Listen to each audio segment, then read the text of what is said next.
ത്രിയേക ദൈവ തിരുനാമത്തിന് മഹത്വമുണ്ടാകട്ടെ.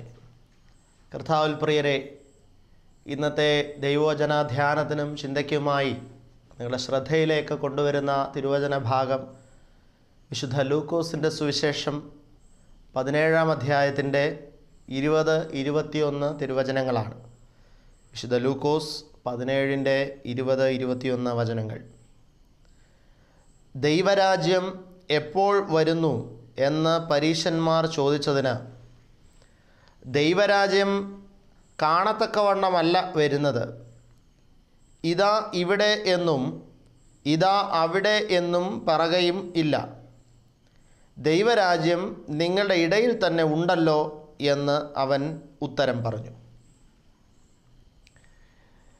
ദൈവരാജ്യത്തെക്കുറിച്ചുള്ള സുപ്രധാനമായ ഒരു ഭാഗമാണ് യേശുക്രിസ്തു ഇവിടെ പങ്കുവെക്കുന്നത്.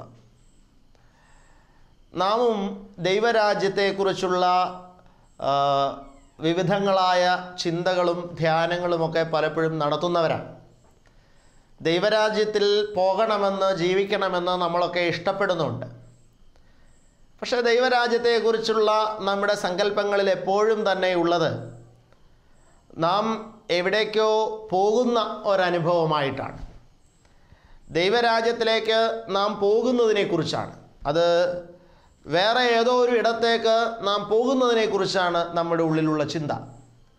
മരണാനന്തരം നമ്മൾ പോയി എത്തുന്ന വേറെ ഏതോ ഒരു നാടാണ് ദൈവരാജ്യം എന്നുള്ളൊരു ചിന്തയാണ്. എന്നാൽ ഈ ചിന്തയെ ചോദ്യം ചെയ്യുന്ന, അല്ലെങ്കിൽ ഈ ചിന്ത തെറ്റാണ് എന്ന് തന്നെ വരുത്തി തീർക്കുന്ന ഒരനുഭവത്തിലാണ് ക്രിസ്തു ഈ വേദഭാഗത്ത് പങ്കുവയ്ക്കുന്നത്.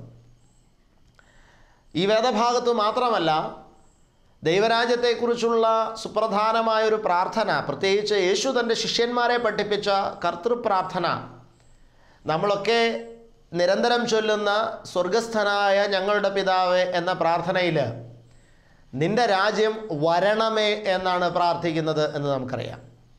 അപ്പോൾ അവിടെയും ദൈവരാജ്യം വരുന്നതിനെക്കുറിച്ചാണ്, നാം ദൈവരാജ്യത്തിലേക്ക് പോകുന്നതിനെക്കുറിച്ചല്ല ക്രിസ്തു പ്രാർത്ഥിക്കാനായിട്ട് ആവശ്യപ്പെട്ടത്. ദൈവത്തിൻ്റെ രാജ്യം സ്ഥാപിതമാകുന്ന ഒരനുഭവം നമ്മുടെ ഇടയിൽ ഉണ്ടാകുന്നതിനെക്കുറിച്ചാണ് ക്രിസ്തു പറയുന്നത്. അവിടെയാണ് ഇവിടെ ഈ വേദഭാഗത്ത് വായിച്ച ലൂക്കോസ് സുവിശേഷകൻ പറയുന്നത്, യേശുക്രിസ്തു പറയുന്നത്, ദൈവരാജ്യം എപ്പോൾ വരുന്നു എന്ന് ചോദിച്ചതിന് നിങ്ങളുടെ ഇടയിൽ തന്നെ ഉണ്ട് ദൈവരാജ്യം എന്നുള്ള ഒരു വെളിച്ചത്തിലേക്ക് ക്രിസ്തു അവരെ നയിക്കുന്നത്. നിങ്ങളുടെ ഇടയിൽ തന്നെ ദൈവരാജ്യം ഉണ്ട് എന്ന് ക്രിസ്തു പറഞ്ഞതിൻ്റെ സാങ്കത്യം എന്താണ് നമ്മൾ ചിന്തിക്കേണ്ടിയിരിക്കുന്നു. യേശുക്രിസ്തു ഈ ഭൂമിയിലേക്ക് വന്നതിലൂടെ യഥാർത്ഥത്തിൽ ദൈവത്തിൻ്റെ രാജ്യത്തിൻ്റെ ആഗമനമാണ് ഈ ഭൂമിയിൽ സംഭവിക്കുന്നത് എന്നുള്ളത് നമ്മൾ തിരിച്ചറിയണം. പഴയകാല പ്രവാചകന്മാർ മുതൽ എല്ലാവരും ദൈവരാജ്യത്തിൻ്റെ ആഗമനത്തെക്കുറിച്ച് ഗൗരവമായി പ്രസംഗിച്ചവരാണ്. പ്രത്യേകിച്ച് യോഹന്നാൻ സ്നാപകൻ, യേശുക്രിസ്തുവിൻ്റെ മുന്നോടിയായി വന്ന യോഹന്നാൻ സ്നാപകനെ നമ്മൾ നോക്കുമ്പോൾ, യോഹന്നാൻ സ്നാപകനും പ്രസംഗിക്കുന്നത് ദൈവരാജ്യം സമീപിച്ചിരിക്കയാൽ മാനസാന്തരപ്പെടുവീൻ എന്നുള്ളതാണ്.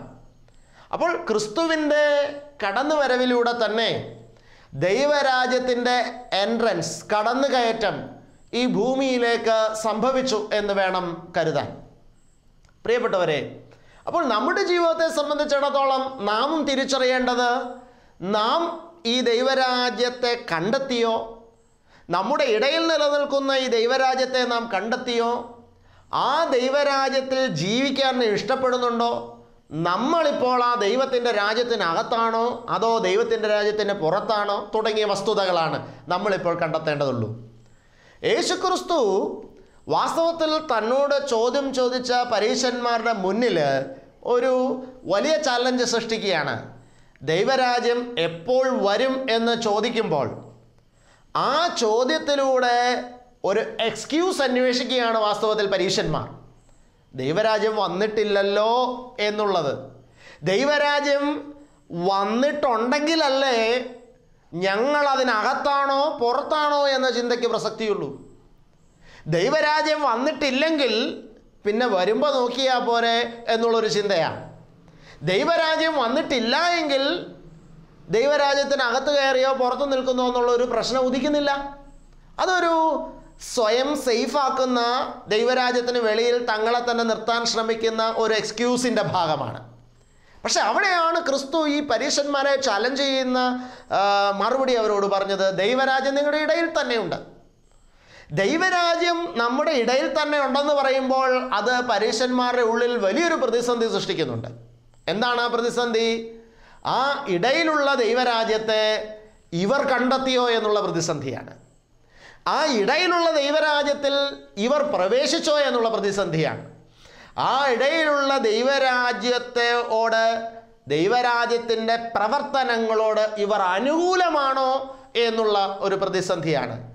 ദൈവരാജ്യത്തിൻ്റെ ഈ ഭൂമിയിലെ എസ്റ്റാബ്ലിഷ്മെൻറ്റിൽ ഇവരെത്രത്തോളം ഇൻവോൾവ് ആണ് എന്നുള്ളതിൻ്റെ ഒരന്വേഷണമാണ്. ഇങ്ങനെ ഒരുപാട് ചോദ്യങ്ങൾ ഇവരുടെ ഉള്ളിൽ സൃഷ്ടിക്കും യേശു ദൈവരാജ്യം നിങ്ങളുടെ ഇടയിലുണ്ട് എന്ന് പറഞ്ഞതിലൂടെ. പ്രിയപ്പെട്ടവരെ, ക്രിസ്തു അന്നങ്ങനെ പറഞ്ഞുവെങ്കിൽ ഒരു കാര്യം വളരെ ഉറപ്പാണ്: ദൈവത്തിൻ്റെ രാജ്യം നമ്മുടെ ഇടയിൽ ഇന്നുമുണ്ട്. നമ്മുടെ ഇടയിലുണ്ട് ദൈവത്തിൻ്റെ രാജ്യം. എന്നെ ശ്രവിക്കുന്ന സഹോദര സഹോദരി, നിങ്ങളുടെ ഇടയിലും ദൈവരാജ്യമുണ്ട്. നിങ്ങൾ ജീവിക്കുന്ന ഈ ലോകത്ത് ദൈവത്തിൻ്റെ രാജ്യമുണ്ട്. ദൈവത്തിൻ്റെ രാജ്യം അതിൻ്റെ ദൗത്യം മനോഹരമായി നിർവഹിച്ചുകൊണ്ട് അതിങ്ങനെ മുന്നോട്ട് നീങ്ങുന്നുണ്ട്. അതതിൻ്റെ മിനിസ്ട്രി കൃത്യമായി നടത്തുന്നുണ്ട്. ക്രിസ്തു അത് ചെയ്യുന്നുണ്ട്. തൻ്റെ രാജ്യത്തിൻ്റെ പണി ഇവിടെ ചെയ്തുകൊണ്ടിരിക്കുന്നുണ്ട്. പക്ഷെ പരീശന്മാരുടെ മുന്നിൽ വന്ന അതേ ചലഞ്ച് സഹോദര സഹോദരി, ദൈവരാജ്യത്തെക്കുറിച്ച് കേൾക്കുന്ന നിങ്ങളുടെ ഉള്ളിൽ ഉണ്ടാകണം. എന്താണ് ആ ചലഞ്ച്? നിങ്ങളുടെ ഇടയിൽ ഇന്ന് നിലനിൽക്കുന്ന ദൈവരാജ്യത്തെ കണ്ടെത്തിയിട്ടുണ്ടോ? നിങ്ങളുടെ ഇടയിൽ ഇപ്പോൾ ലൈവായിട്ട് നിലനിൽക്കുന്ന ദൈവരാജ്യത്തെ നിങ്ങൾ ഇപ്പോൾ കണ്ടെത്തിയിട്ടുണ്ടോ? ഇത് നിങ്ങൾ ഒന്ന് ഗൗരവമായിട്ട് അന്വേഷിക്കണം. പ്രിയപ്പെട്ടവരെ, ഈ അടുത്ത കാലത്ത് പല ആളുകളും പറയുന്ന സ്റ്റേറ്റ്മെൻറ്റ്സ് കേൾക്കുമ്പോൾ അതിൽ വളരെ പ്രധാനപ്പെട്ട ഒരു സ്റ്റേറ്റ്മെൻ്റായിട്ട് ഞാൻ കാണുന്നത് പാപത്തെ ജനറലൈസ് ചെയ്യുന്ന ഒരു സ്റ്റേറ്റ്മെൻറ്റാണ്. ഈ ലോകത്ത് എല്ലാവരും പാപികളാണ്, പാപം ചെയ്യാത്തവരാരുമില്ല, അതുകൊണ്ട് തന്നെ ഇവിടെ പാപമില്ലാതെ ജീവിക്കുക അസാധ്യമാണ്, ദൈവത്തിൻ്റെ വചനം അനുസരിച്ച് പൂർണ്ണമായിട്ട് ജീവിക്കുന്ന ആൾക്കാരൊന്നും ഈ ഭൂമിയിലില്ല, അതൊക്കെ അസാധ്യമാണ്, 21-ാം നൂറ്റാണ്ടിൽ അതൊക്കെ അസാധ്യമാണ്. ഇങ്ങനെയൊക്കെ വിശ്വസിക്കുന്ന, പഠിപ്പിക്കുന്ന ഒരുപാട് ആളുകളെ നമ്മുടെ ചുറ്റുപാട് നമുക്ക് കാണാൻ സാധിക്കുന്നുണ്ട്. ഞാനും അങ്ങനെ കാണാറുണ്ട്. പക്ഷേ ഇങ്ങനെ ഇവർ പ്രചരിപ്പിക്കുമ്പോഴും പഠിപ്പിക്കുമ്പോഴും ചിന്തിക്കുമ്പോഴും ഇവരറിയാത്തൊരു വസ്തുത, ദൈവത്തിൻ്റെ വചനത്തെ അക്ഷരം പ്രതി അനുസരിക്കുന്ന ദൈവരാജ്യത്തിൻ്റെ മക്കൾ ഈ ഭൂമിയിൽ ജീവിച്ചിരിക്കുന്നുണ്ട് എന്നുള്ളതാണ്. ഇതിവരറിയുന്നില്ല. പാപത്തെ വലിച്ചെറിഞ്ഞിട്ട് ദൈവത്തിൻ്റെ ഇഷ്ടത്തിനനുസരിച്ച് ഈ ഭൂമിയിൽ ജീവിക്കുന്ന ചില വിശുദ്ധന്മാർ ഇന്നും ഈ 21-ാം നൂറ്റാണ്ടിലും നമ്മുടെ ഇടയിൽ ഉണ്ട് എന്നുള്ളത് തിരിച്ചറിയണം. ഈ അഡ്വാൻസ്ഡ് ആയിട്ടുള്ള ലോകക്രമത്തിൻ്റെ നടുക്ക് ഈ കാലഹരണപ്പെട്ട സുവിശേഷ തത്വങ്ങൾ സ്വീകരിക്കുന്നവരുണ്ടോ എന്ന് ചോദിക്കുന്ന മനുഷ്യരോട് ഈ ലോകത്തിൻ്റെ അകത്തും ഇതിനെ പച്ചയായി അനുസരിച്ച് ജീവിക്കുന്ന മനുഷ്യരുണ്ട് എന്നെനിക്ക് പറയാൻ കഴിയും. ഞാൻ കണ്ടിട്ടുണ്ട് അങ്ങനെ ചില ആളുകളെ, അങ്ങനെ ജീവിക്കുന്ന ചില മനുഷ്യരെ ഞാൻ കണ്ടിട്ടുണ്ട്. അങ്ങനെയുള്ളവരെ ഈ അടുത്ത നാളുകളിൽ ഞാൻ തേടുകയും ചെയ്യുന്നുണ്ട്, ഞാൻ കണ്ടെത്തുകയും ചെയ്യുന്നുണ്ട്. ഞാനിപ്പോഴത് നിങ്ങളോട് പറഞ്ഞു എന്തിനു വേണ്ടിയിട്ടാണെന്നറിയാമോ? ഞാൻ ചിലരെ കണ്ടെത്തി ഈ അടുത്ത നാളുകളിൽ ദൈവരാജ്യത്തിൻ്റെ അനുഭവത്തിൽ ജീവിക്കുന്ന ആൾക്കാരെ നമ്മുടെ കേരളത്തിലും നമ്മുടെ നാട്ടിലും നമ്മുടെ ചുറ്റുപാടുകളിലൊക്കെ കണ്ടെത്തി. പക്ഷെ ഞാനിവരെ കണ്ടുപിടിച്ചിട്ട് ഏതാണ്ട് 3 മാസമോ 5 മാസമോ 7 മാസമോ 1 വർഷമൊക്കെ ആയിട്ടുള്ളൂ. ഇങ്ങനെയുള്ള ആൾക്കാരെ ഞാൻ കണ്ടിട്ട്, അല്ലെങ്കിൽ ഒരു 2 വർഷം, ഒരു 3 വർഷം വരെ പോവാം. പക്ഷെ ഇവരൊക്കെ 15ഉം 20ഉം വർഷമായിട്ട് ദൈവരാജ്യത്തിൻ്റെ അനുഭവത്തിൽ ജീവിക്കുന്നവരാണ്. ഇവർ വചനം അനുസരിച്ച് ജീവിക്കുന്നവരാണ്. ഈ നൂറ്റാണ്ടിൻ്റെ കളങ്കങ്ങളെ ഉള്ളിൽ പ്രവേശിപ്പിക്കാതെ അതിനെ മാറ്റി നിർത്തി ക്രിസ്തുവിനെ അനുസരിച്ച് ജീവിക്കുന്നവരാണ് ഞാൻ കണ്ടെത്തിയ ചില ആൾക്കാർ. പക്ഷെ എൻ്റെ ചോദ്യം അതാണ്, എന്നോട് തന്നെ ഞാൻ ചോദിക്കുന്ന ചോദ്യം ഇതാണ്: ഞാൻ എന്തുകൊണ്ട് ഇവരെ ഇത്രയും കാലവും കണ്ടില്ല? ഞാൻ എന്തുകൊണ്ട് ഇവരെ ഈ കഴിഞ്ഞ 6 മാസത്തിനിടയിൽ മാത്രം കണ്ടെത്തി? 10-20 വർഷമായിട്ട് എൻ്റെ ജീവിത പരിസരത്ത് ഇങ്ങനെ ജീവിച്ചിരുന്ന ചിലരെ ഞാൻ എന്തുകൊണ്ട് വളരെ റീസെൻ്റായിട്ട് മാത്രം കണ്ടെത്തി? അപ്പോഴാണ് എനിക്കൊരു ഉത്തരം കണ്ടെത്താൻ കഴിഞ്ഞത്. ഞാനും വളരെ റീസെൻ്റായിട്ടാണ് ഇവരെ അന്വേഷിച്ചത്. അതുകൊണ്ടാണ് ഞാൻ ഈയിടെയാണ് ഇവരെ കണ്ടെത്തിയത്. സത്യസന്ധമായി ദൈവരാജ്യാനുഭവത്തിൽ ജീവിക്കുന്നവരുണ്ടോ എന്ന് ഞാൻ അന്വേഷിച്ചത് അടുത്തിടെയാണ്. കാരണം ഒരു കാലത്ത് ഞാനും വിശ്വസിച്ചിരുന്നു അപ്രായോഗികമാണ് ദൈവരാജ്യാനുഭവത്തിലുള്ള ഈ ഭൂമിയിലെ ജീവിതം എന്ന്. പക്ഷേ പ്രിയപ്പെട്ടവരെ, വളരെ കൃത്യമായി ദൈവത്തിൻ്റെ ആത്മാവ് ഈ അടുത്ത നാളുകളിൽ ചില വ്യക്തികളിലൂടെ വെളിച്ചം തന്നു, മനസ്സിലാക്കി തന്നു. യെസ്, ദൈവരാജ്യത്തിൻ്റെ അനുഭവം ഈ 21-ാം നൂറ്റാണ്ടിലും പ്രായോഗികമാണ്. പക്ഷെ ഞാൻ അന്വേഷിച്ചപ്പോൾ മാത്രമേ ഞാൻ അവരെ കണ്ടെത്തിയുള്ളൂ. അവരെ ഞാൻ കണ്ടെത്തി അവരുടെ ജീവിത ശൈലികളുമായി ഞാനൊന്ന് മനസ്സിലാക്കാൻ ശ്രമിച്ചപ്പോഴാണ് എനിക്കൊരു കാര്യം മനസ്സിലായത്. ഞാൻ എത്രയോ പുറകിൽ കിടക്കുന്നു എന്നുള്ളൊരു വസ്തുത. ഞാനും ദൈവരാജ്യത്തിലോട്ട് ഇനിയും എത്രത്തോളം എൻട്രി ചെയ്യാനുണ്ട് എന്നുള്ളൊരു വസ്തുത. ഞാൻ ഇനിയും ദൈവരാജ്യത്തിൽ എത്രത്തോളം അതിൻ്റെ ആഴങ്ങളിലേക്ക് കണ്ടു, അതിനെ പ്രവേശിച്ചു എന്നുള്ളത് ഞാൻ എന്നോട് തന്നെ ചോദിക്കുന്ന ഒരു അനുഭവം ഉണ്ടായത് ഞാൻ ഇവരെ കണ്ടെത്തിയപ്പോഴാണ്. പ്രിയപ്പെട്ടവരെ, നിങ്ങളും അന്വേഷിക്കുക. പക്ഷെ ഇത് അന്വേഷിക്കാൻ നമുക്കിന്ന് സമയമില്ല. ഇന്നത്തെ മനുഷ്യൻ്റെ ഏറ്റവും വലിയൊരു പ്രത്യേകതയാണ് അവൻ വളരെ ജഡ്ജ്മെൻ്റലാണ്, എല്ലാത്തിനും മുൻവിധിയാണ്. ഒന്നില്ല എന്നങ്ങ് തീരുമാനിക്കുകയാണ്. എന്തിനു വേണ്ടിയിട്ടാണ് ദൈവരാജ്യത്തിൽ അനുഭവിക്കുന്ന അല്ലെങ്കിൽ ദൈവരാജ്യാനുഭവത്തിൽ ജീവിക്കുന്ന ആളുകൾ ഇന്ന് ഇല്ല എന്ന് ഞാൻ പറയാൻ ശ്രമിക്കുന്നത് എന്തുകൊണ്ടാണെന്നറിയാമോ? അവരില്ലാത്തത് കൊണ്ടല്ല, എനിക്കങ്ങനെ ആകാൻ മനസ്സില്ലാത്തത് കൊണ്ടാണ്. ദൈവരാജ്യ അനുഭവത്തിൽ ജീവിക്കുന്ന ഒരാളെങ്കിലും ഈ ഭൂമിയിൽ ഉണ്ട് എന്ന് എനിക്ക് സമ്മതിക്കേണ്ടി വന്നാൽ എനിക്കൊരു പ്രശ്നമുണ്ട്. എന്താണെന്നറിയാമോ? ഞാനും അതുപോലെ ആകേണ്ടവനാണ് എന്നുള്ള ഒരു ചലഞ്ച് എൻ്റെ മുന്നിൽ വരും. ഒരാളെങ്കിലും ദൈവരാജ്യ അനുഭവത്തിൽ ജീവിക്കുന്നുണ്ടെങ്കിൽ ഞാൻ കണ്ടെത്തിയാൽ ഞാൻ അതുപോലെ ആകണമല്ലോ എന്നുള്ളൊരു ചലഞ്ച്. അപ്പോൾ ആരുമില്ല എന്ന് പറഞ്ഞാൽ എന്താ ഗുണം? ഇത് നടക്കുന്ന കാര്യമല്ല എന്ന വിധേന നാം അതിനെ അവസാനിപ്പിക്കാൻ പറ്റും. ദൈവരാജ്യത്തിൻ്റെ ജീവിതത്തിൻ്റെ ശ്രമം ഉപേക്ഷിക്കാൻ പറ്റും. ഇതിനു വേണ്ടിയിട്ടുള്ള ഒരു അന്വേഷണമാണ് ഇന്ന് പലപ്പോഴും നമ്മൾ നടത്തുന്നത് എന്നുള്ളതാണ്. അതുകൊണ്ട് ദൈവത്തിൻ്റെ പരിശുദ്ധാത്മാവ് ഇന്ന് എന്നെ ശ്രമിക്കുന്ന സഹോദരങ്ങളെ നിങ്ങളോട് ആവശ്യപ്പെടുന്നത്, ദൈവരാജ്യ അനുഭവം നിങ്ങളുടെ ഇടയിൽ തന്നെയുണ്ട്, നിത്യതയുടെ ജീവിതാനുഭവവും നിങ്ങളുടെ ഇടയിൽ തന്നെയുണ്ട്. അതുപോലെ തന്നെ മറ്റൊരു പദമാണ് എറ്റേണൽ ലൈഫ്, നിത്യത എന്ന് പറയുന്നത്. ദൈവരാജ്യത്തെ പോലെ തന്നെ ഇത് തമ്മിൽ ബന്ധമുള്ള പദമാണെന്ന് നമുക്കറിയാം. ഇന്ന് നിത്യതയെക്കുറിച്ച് നമ്മൾ ചിന്തിക്കുന്നത് എന്താണ്? നിത്യത എന്ന് പറഞ്ഞാൽ മരിച്ചു കഴിഞ്ഞ് നമുക്ക് കിട്ടുന്ന ഒരു കാര്യമാണ് നിത്യത.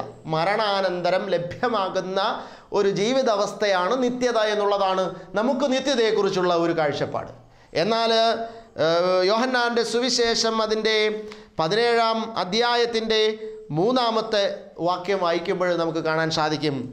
യോഹന്നാൻ്റെ സുവിശേഷം 17-ന്റെ 3-ാമത്തെ തിരുവചനം ശ്രദ്ധിക്കുക.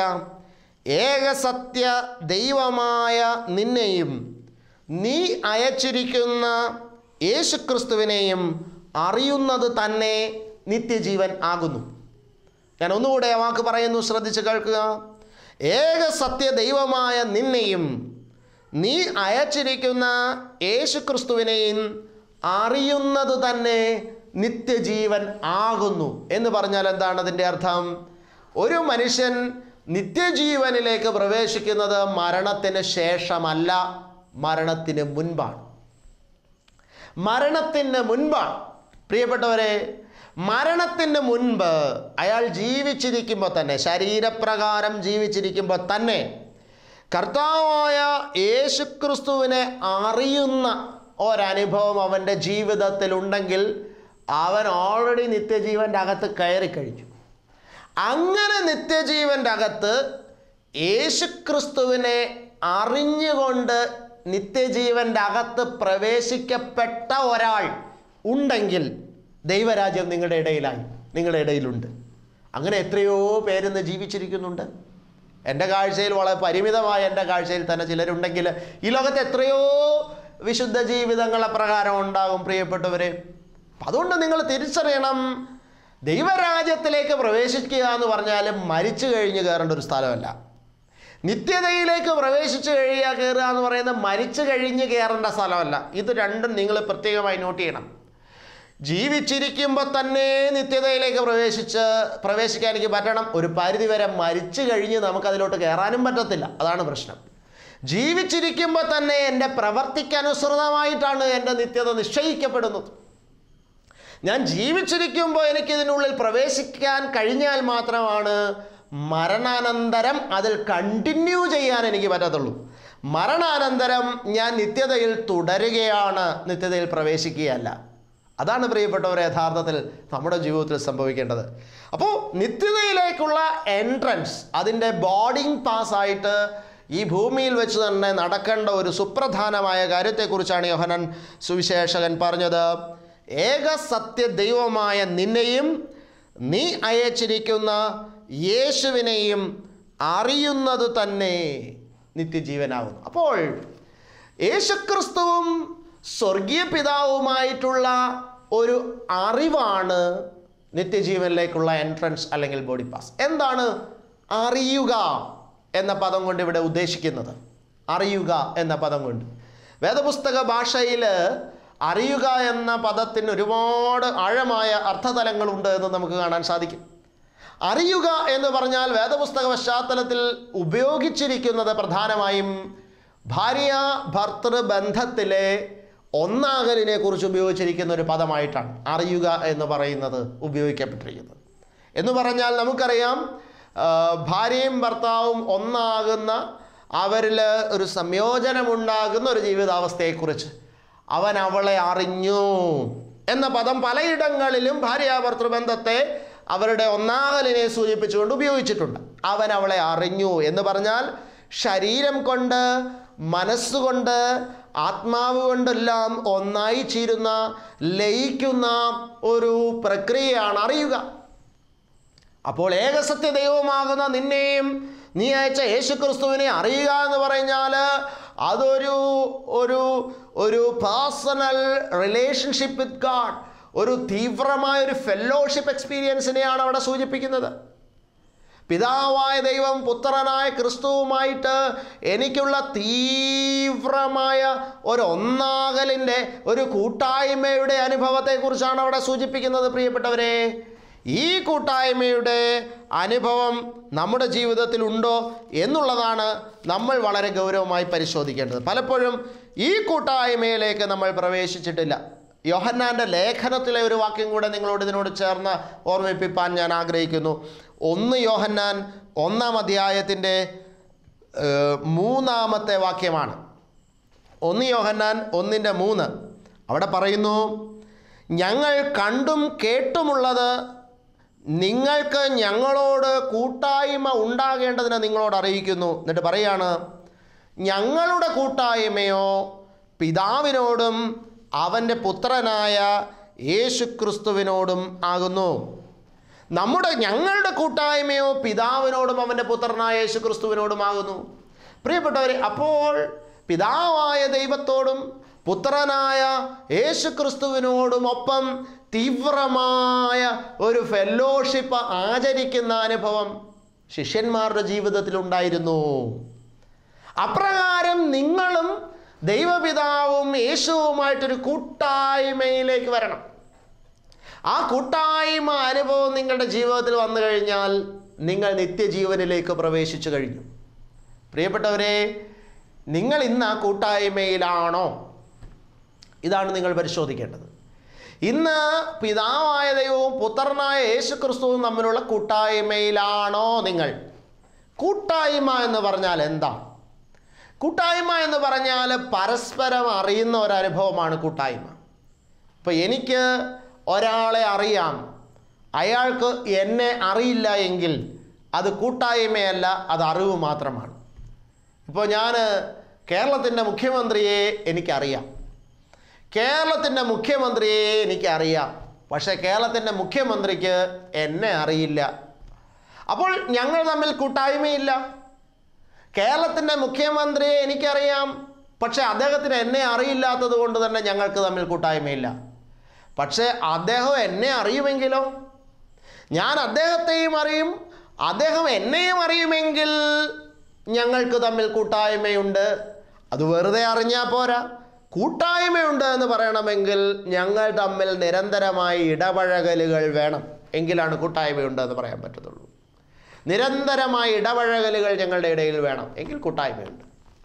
പ്രിയപ്പെട്ടവരെ, ദൈവത്തിന് ഈ ഭൂമിയിലുള്ള മനുഷ്യരെ ഒക്കെ അറിയാം. പക്ഷെ നിങ്ങൾ ദൈവത്തെ അറിയുന്നുണ്ടോ? ദൈവവുമായിട്ട് നിരന്തരമായ ഒരു ഇടപഴകൽ, നിരന്തരമായ ഒരു സമ്പർക്കം നിങ്ങളുടെ ജീവിതത്തിലുണ്ടോ?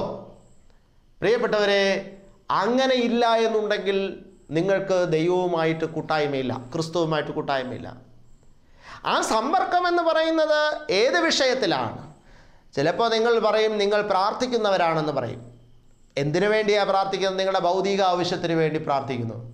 ഞാൻ ഒരു കാര്യം പറയട്ടെ, നിങ്ങളുടെ ഭൗതിക ആവശ്യങ്ങൾ പ്രാർത്ഥനാ വിഷയങ്ങളാകുന്നത് തന്നെ നിങ്ങൾക്ക് ദൈവത്തോട് കൂട്ടായ്മ ഇല്ലാത്തത് കൊണ്ടാണ്.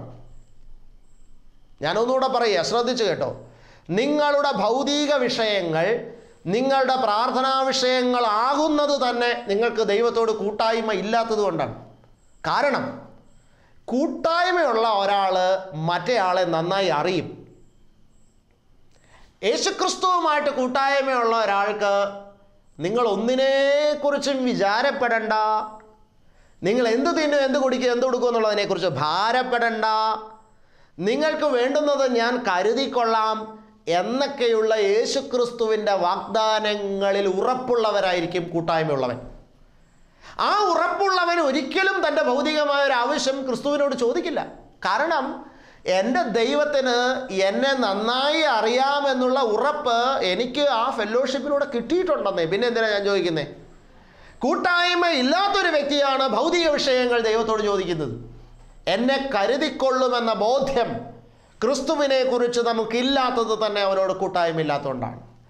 എൻ്റെ ഭൗതികതയെക്കുറിച്ചുള്ള ആശങ്ക എനിക്കുള്ളത് തന്നെ, എൻ്റെ ആരോഗ്യത്തെക്കുറിച്ചുള്ള ടെൻഷൻ എനിക്ക് നിലനിൽക്കുന്നതൊക്കെ, ഇതെല്ലാം എനിക്ക് കൂട്ടായ്മയില്ലാത്തത് കൊണ്ടാണ്.